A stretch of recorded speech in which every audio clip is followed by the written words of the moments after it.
அன்புக்கினிய தோழர்களுக்கு வணக்கம். இன்னைக்கு ஏப்ரல் 14 புரட்சியாளர் அம்பேத்கருக்கு பிறந்த நாள். உங்களைப் போலவே நானும் புரட்சியாளர் அண்ணல் தோழர் அம்பேத்கருக்கு எனது பிறந்தநாள் வாழ்த்துக்களை தெரிவித்துக் கொள்வதில் நம்ம பெரிய மகிழ்ச்சி அடைகிறோம்.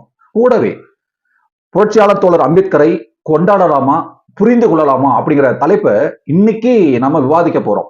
தொடர்ச்சியாக அவர் வாழ்த்து சொல்லிட்டு இருக்கிறோம், புகழ்றோம், அவரோட கருத்துக்களை என்னென்னமோ பேசிட்டு இருக்கிறோம். இன்னைக்கு வந்து அம்பேத்கர் எங்க தலைவன் எல்லாம் பேசிட்டு இருக்கிறோம்.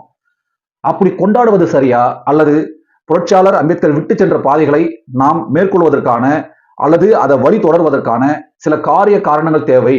அப்ப அந்த காரியங்கள் வேணும்னா அம்பேத்கரை புரிந்து கொள்வது தேவை அப்படிங்கிற இன்னொரு விஷயமும் இருக்கு. எது அம்பேத்கரை உயர்த்தி பிடிக்கும் அதை இன்னைக்கு நம்ம விரிவா பேசலாம். தயவு செஞ்சு இந்த வீடியோவை நீங்க முழுமையா பாருங்க, மற்ற நண்பர்களுக்கும் தோழர்களுக்கும் பகிர்ந்து உதவுங்க. டாக்டர் பீமாராவ் ராம்ஜி அம்பேத்கர், இதுதான் முழுமையான பேரும். 1891 அவர் பிறக்கிறார். ஏப்ரல் 14 மத்திய பிரதேசத்தில் இருக்கக்கூடிய மோ கண்டோன்மெண்ட்ல பிறக்கிறார் அம்பேத்கர். 1956 அவர் மரணம் அடைகிறார் டிசம்பர் 6. இது எல்லாம் உங்களுக்கு தெரிஞ்ச தகவல் தான்.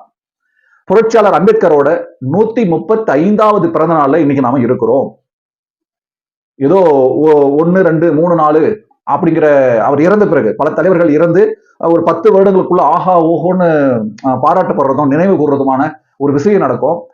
135வது பிறந்தநாளை கூட இப்படி நம்ம பேசுறோம், விவாதிக்கிறோம், கொண்டாடுறோம், புரிஞ்சு கொள்றோம். அவங்களுக்கு புரிதலுக்கு உட்பட்டு அவரை வந்து முன்னிறுத்தி பேசுறோம். அவர் எழுதின சட்டம், அவர் எழுதின பல வகையான தலைப்புகள் எழுதப்பட்ட நூல்கள், அவரோட அரசியல் ஆளுமை குறித்தெல்லாம் நம்ம பேசுறதும் எழுதுறதும் கிட்டத்தட்ட இதுவும் ஒரு வகையான கொண்டாட்டம் தான்.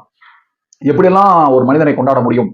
ஒரு மாலை போடுறது, அல்லது ஒரு அன்னதானம் போடுறது, ஒரு படையல் வைக்கிறது, சாக்லேட் கொடுக்கறது, ஏதாவது ஒரு ஆடம்பரமா பட்டாசு வெடிச்சு ஒண்ணு பண்றது, இப்படிலாம் அரசியல் தலைவர்கள் பண்ணுவாங்க. ஆனா புரட்சியாளர் அம்பேத்கருக்கு அப்படி பண்றது கிடையாது. அந்த நாள்ல அவரோட கருத்தியலை பத்தி பேசுறது, அவரோட புத்தகங்களை வாசிக்கிறது, அவரோட அரசியல் ஆளுமைகளை பற்றி அல்லது அவரோட அரசியல் நகர்வுகளை பத்தி மக்கள்கிட்ட எடுத்து சொல்றது, இதெல்லாம் ஒரு வகையான கொண்டாட்டமாவே நம்ம பார்க்கிறோம். சரி, அம்பேத்கரை கொண்டாடலாமா, புரிந்து கொள்ளலாமா அப்படின்னா தெளிவான ஒரு முடிவுக்கு நம்ம வந்துடலாம். ஏன்னா வீடியோவை லாஸ்ட்ல கொண்டு போய் புரிஞ்சுக்கலாமா கொண்டாடலாமான்ற ஒரு பட்டிமன்ற மாதிரி முடிக்க கூடாது.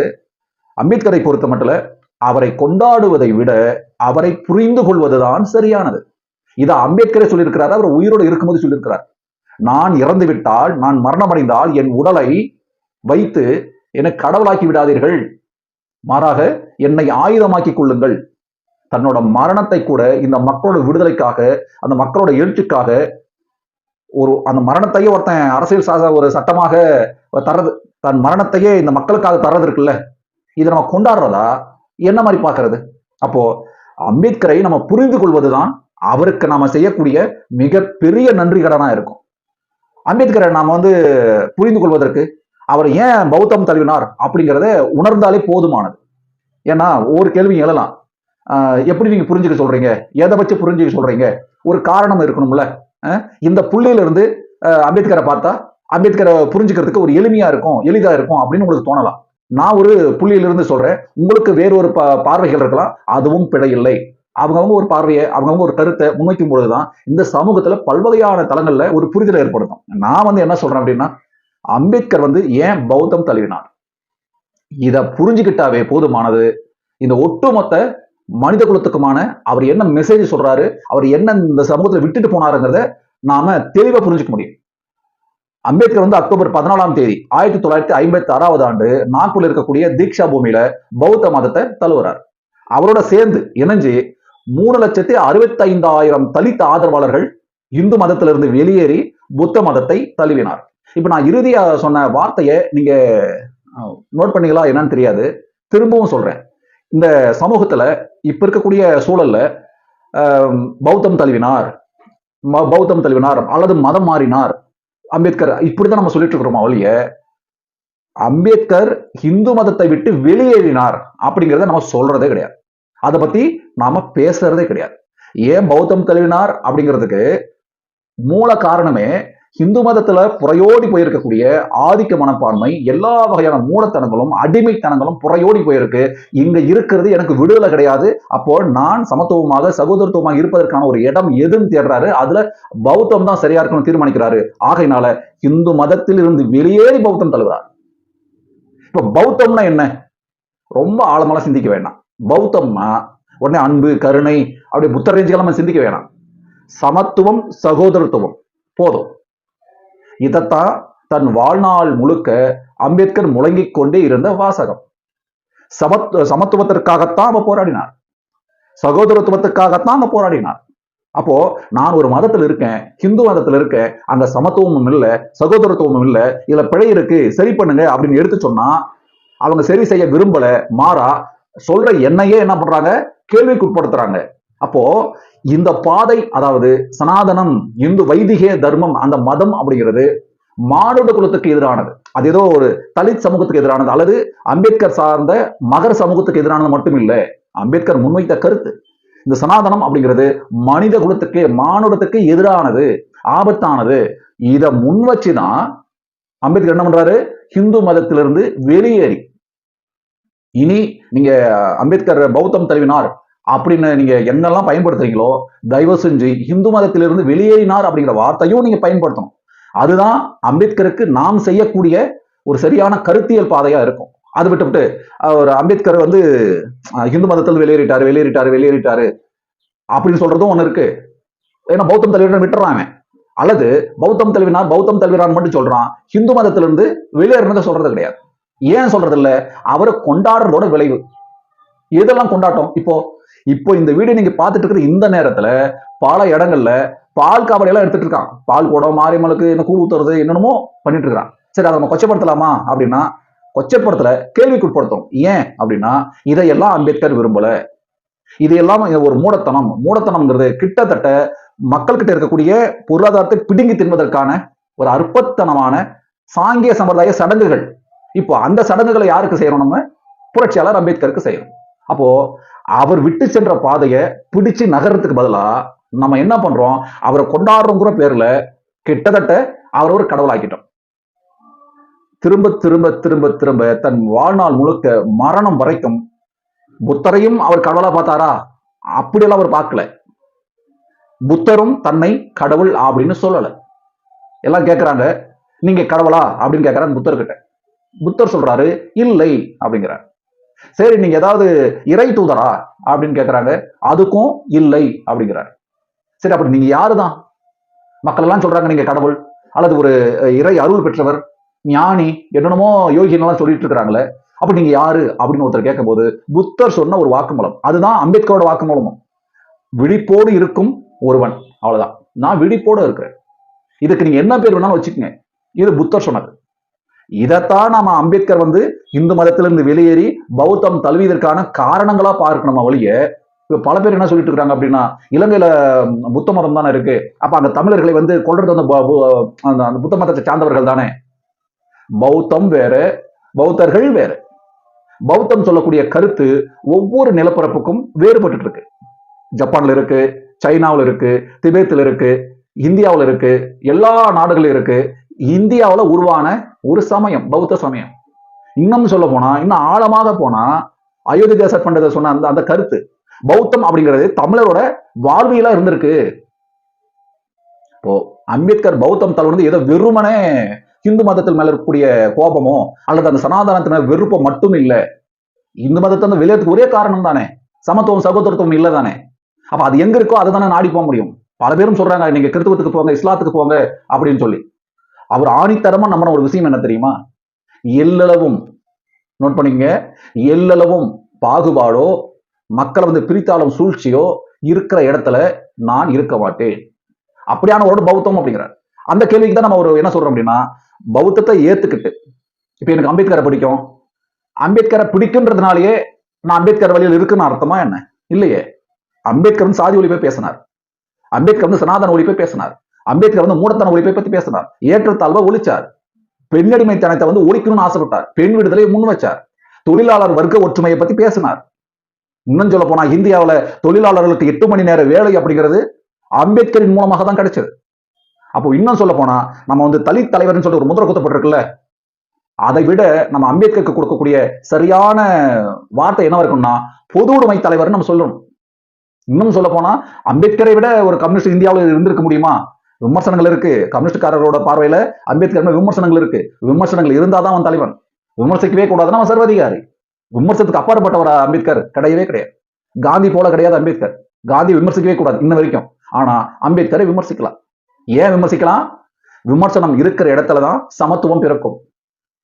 கேள்விகள் இருக்கிற இடத்துலதான் விடுதலை பிறக்கும். அப்போ இந்த அம்பேத்கரை, புரட்சியாளர் அம்பேத்கரை, தோழர் அம்பேத்கரை, அண்ணல் அம்பேத்கரை, டாக்டர் அம்பேத்கரை, சட்ட மாமேத அம்பேத்கரை, எவ்வளவு பேரு.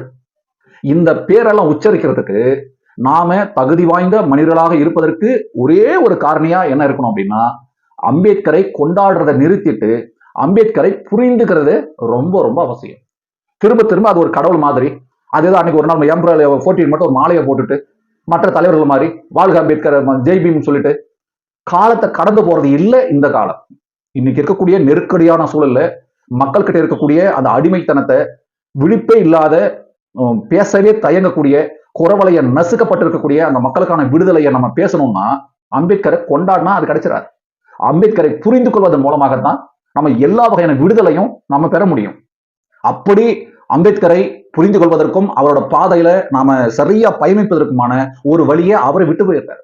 நிறைய நூல்களை, பல நூறு நூல்களை அவர் எழுதி இந்த சமூகத்துக்கு கொடுத்துட்டு போயிருக்கிறாரு. அதுல இந்த நான் சொன்னேன்ல அம்பேத்கரை புரிந்து கொள்வது அப்படின்னு. அப்ப அம்பேத்கர் சரியா நீங்க புரிஞ்சுக்கணும்னா நிறைய நூல்கள் அவர் எழுதியிருக்கிறாரு.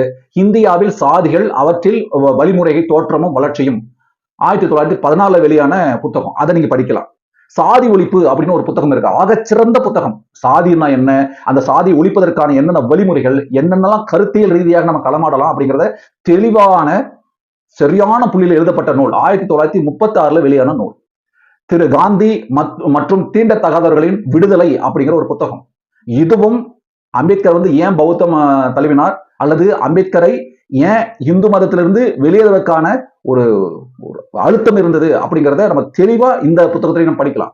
இன்னொரு ரொம்ப முக்கியமான புத்தகம் சூத்திரர்கள் யார். இப்போ அம்பேத்கர் ஒரு முதல் குத்தப்பட்டிருக்குல்ல, தலித்து தலைவர், அந்த தலைவர், இந்த தலைவர்னு.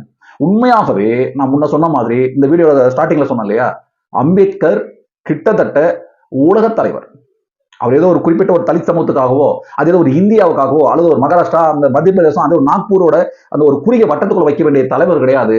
அந்த மனிதன் ஒரு தனி வழிபாட்டு நபராக இல்லாம ஒரு பொது தளத்துல ஒரு ஆகச்சிறந்த கருத்தியல் ஆளுமையை விட்டு போயிருக்கிறாரு. நீங்க புரிஞ்சுக்கணும்னா சூத்திரர்கள் யார். ஏன்னா இந்த புத்தகத்தை நீங்க படிக்கும் பொழுதுதான் அங்க வர்ணாசிரமத்தின் அடிப்படையில, தீண்டாமையின் அடிப்படையில எவ்வளவு கீழ்நோக்கி சூத்திரர்கள் இருக்கிறாங்க அப்படிங்கறத பட்டவர்த்தனமா அந்த புத்தகம் சொல்லும். 1948 வெளியான புத்தகம் அது.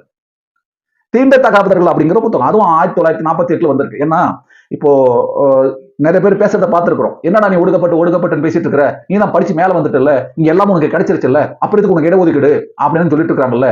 இந்த கேள்விக்கு, இந்த பார்வைக்கு கூட 1948 புரட்சியாளர் அம்பேத்கர் நிறைய விஷயங்களை சொல்லிட்டு போயிருக்கிறார். தீண்டத்தகாதவர்கள் அப்படிங்கிற ஒரு புத்தகம். இப்போ இந்த தலைப்பே பாத்தீங்கன்னா முழுக்க அம்பேத்கரை புரிஞ்சுக்கிறது. அப்படி அம்பேத்கரை புரிஞ்சுக்கணும்னா ஏன் இந்து மதத்துல இருந்து பௌத்தம் தழுவினார் அப்படிங்கிறத நம்ம புரிஞ்சுக்கிட்டாவே போதுமானது. அம்பேத்கரை நம்ம புரிஞ்சுக்கிறதுக்கு சமம் அப்படின்னு சொல்றோம்ல. அப்படியா நான் புரிஞ்சுக்கணும்னா புத்தர் அல்லது கார்ல் மார்க்ஸ் அப்படின்னு ஒரு புத்தகம் 1956 வெளியான புத்தகம். அந்த புத்தகத்தை தயவு செஞ்சு உங்க வீட்டுல எல்லாரும் வீட்டுல இருக்கணும். புத்தர் அல்லது கார்ல் மார்க்ஸ் அப்படிங்கிற ஒரு புத்தகம். கூடவே அம்பேத்கர் புத்தம் தழுவின பிறகு, அல்லது பௌத்தத்தை முழுமையாக ஏற்றுக்கிட்டு உணர்ந்த பிறகு எழுதப்பட்ட புத்தகம் புத்தரும் அவரது தர்மமும் 1957 வெளியான புத்தகம். அந்த புத்தகத்தை நீங்க வாங்கி படிக்கலாம். இந்து மதத்தில் புதிர்கள், இது ரொம்ப ரொம்ப முக்கியமானது. நம்ம சொன்னல பௌத்தம் தழுவினார், அது காரணங்கள் எல்லாம் நிறைய விஷயங்கள் இருக்கும். நீங்க சனாதனத்தை பத்தியோ, இந்து மதத்தில் இருக்கக்கூடிய புராண புழுகுமூட்டைகளை பத்தியோ நீங்க தெரிஞ்சுக்கணும்னா இந்து மதத்தில் புதிர்கள் அப்படிங்கிற ஒரு புத்தகம் இருக்கு. அதை வாங்கி தயவு செஞ்சு நீங்க படிக்கலாம். நீங்க இவ்வளோ சொன்னோம்ல, இந்த புத்தகங்களெல்லாம் நீங்க படிக்கலாம், படிக்காமலும் போலாம். ஆனா இப்ப நான் சொல்லக்கூடிய புத்தகத்தை தயவு செஞ்சு உங்க வீட்டுல அலமாரியில் வையுங்க. அவ்வப்போது ஒரு பக்கமோ, ஒரு வரியோ, ஒரு பேராவோ வாய்ப்புள்ள போது படிங்க. படிச்சத மற்ற குழந்தைகளுக்கோ, உங்க சுத்தி இருக்கக்கூடிய குறைஞ்சபட்சம் உங்க வீட்டுல இருக்கக்கூடிய நபர்களுக்கு நீங்க பேசலாம். மனுவும் சூத்திரர்களும் அப்படிங்கிற ஒரு புத்தகம். அம்பேத்கர் எழுதியதிலேயே ரொம்ப ஒரு மதிப்புமிக்க கருத்தாளமை உள்ள புத்தகமா என்னோட பார்வையில. நிறைய புத்தகம் இருக்கு, ஆனா மனுவும் சூத்திரர்களும் அப்படிங்கிற புத்தகம் தான் மிகப்பெரிய ஒரு வலிமையான புத்தகம். இன்னும் சொல்ல போனா இந்த புத்தகத்தை அரசுடைமையாக்கி எல்லா மக்கள்கிட்டையும் கொண்டு போய் சேர்க்கணும். தமிழ்நாடு அரசு, இந்திய அரசு செய்யாது, மாநில அரசு செய்யலாம். அப்படி செய்வாங்களா அப்படின்லாம் நமக்கு தெரியாது. அப்போ இது மாதிரி ஒரு 9 நூல்களை நீங்க என்ன பண்ணலாம், நீங்க தேர்ந்தெடுத்து படிக்கலாம். உங்களுக்கு விருப்பப்பட்ட நூலை, இப்ப 9 புக்கு சொல்லியிருக்கேன். அந்த 9 புத்தகத்துல ஏதாவது ஒரு நூல்களை நீங்க எடுத்து படிக்கலாம். அப்படி படிக்கிறதன் மூலமாக அம்பேத்கரோட நோக்கம், அவரோட கொள்கை, அவரோட கோட்பாடு, அவர் எந்த இலக்கை நோக்கி அவர் போனார் அப்படிங்கிறத நம்ம தெளிவா புரிஞ்சுக்க முடியும். புரிஞ்சுக்கிட்டா நம்மள என்ன பண்ண முடியும்? அதே பாதையில போக முடியும். இப்ப இருக்கக்கூடிய ஆபத்தான சூழ்நிலை தெளிவா புரிஞ்சுக்குங்க மக்களே. புரட்சியாளர் அம்பேத்கரை புரிந்து கொள்வதுதான் மிகச்சிறந்த வழிமுறையாக இருக்கும். இன்னும் சொல்ல போனா அம்பேத்கர் இருந்த காலகட்டத்தை விட மிக ஆபத்தான நிலையில இன்னைக்கு இந்திய சமூகம் இருக்கு. சனாதன பிரியில் RSSம் பிஜேபியும் அரசியல் சாசனத்தையே மாத்தி மனுஸ்மிருதியை கொண்டு வந்து அரசியல் சாசனமாக வைப்பதற்காகவும், இந்தியாவை மாற்றி பாரதம் வைக்கிறதுக்காகவும், இந்து ராஷ்டிரம், இந்துஸ்தான் அப்படிங்கிறதெல்லாம் ஒரு பெரிய அச்சத்தை ஏற்படுத்தக்கூடிய வகையில இந்திய சமூகத்தை வந்து மறைமாற்றிட்டு இருக்கிறாங்க. இங்க வந்துட்டு ஒவ்வொரு மாநில உரிமைகளையும், ஒவ்வொரு மொழி சம்பந்தமான உரிமைகளையும், ஒவ்வொரு நிலம் சம்பந்தமான உரிமைகளையும் கேள்வியாக்கப்பட்டு இன்னைக்கு சொந்த நிலத்திலே ஒவ்வொரு மாநில மக்களும் அனாதைகளாக ஆக்கப்பட்டிருக்கிறாங்க. இன்னைக்கு இங்க இருக்கக்கூடிய சமத்துவம் அப்படிங்கிறது, மொழிகள்ல இருக்கக்கூடிய சமத்துவம் அப்படிங்கிறது, மாநிலங்களுக்கு இடையில இருக்கக்கூடிய சமத்துவம் அப்படிங்கிறது கேள்விக்குறியாகப்பட்டிருக்கு. ஒரே நாடு ஒரே தேர்தல் அப்படிங்கிற வஞ்சகமான நயவஞ்சகமான திட்டத்தை ஒன்றிய அரசு நடைமுறைப்படுத்திட்டு இருக்கு. இன்னைக்கு இந்த நாள்ல ஏப்ரல் 14 இந்த நாள்லயாவது நாம முன்னெடுக்கலாம். அம்பேத்கரை புரிந்து கொள்வது மிக மிக அவசியம் அப்படின்னு. புரட்சியாளர் விட்டு சென்ற பாதையை வலுப்படுத்துவதும் விரைந்து செயல்படுத்துவதும் தான் அவருக்கு நாம் செய்யும் நன்றி கடன். வாழ்க அம்பேத்கர், ஜெய் பீம்.